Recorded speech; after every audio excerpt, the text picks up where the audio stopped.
শহীদ রাষ্ট্রপতি জিয়াউর রহমানের আদর্শকে ধারণ করে দেশে গণতন্ত্র প্রতিষ্ঠায় বিএনপি কাজ করছে বলে জানিয়েছেন দলটির মহাসচিব মির্জা ফখরুল ইসলাম আলমগীর।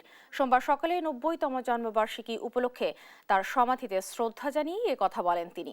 মহাসচিব বলেন, ক্ষমতায় আসার পর দেশের অর্থনৈতিক ভিত তৈরি করেছিলেন জিয়াউর রহমান।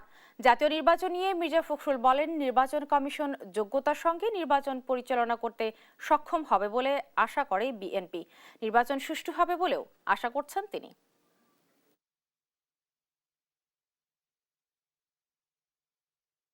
অর্থনীতিতে একটা বটমলেস বাস্কেটের অভিত হওয়া বাংলাদেশকে সমৃদ্ধির অর্থনীতিতে পরিণত করে।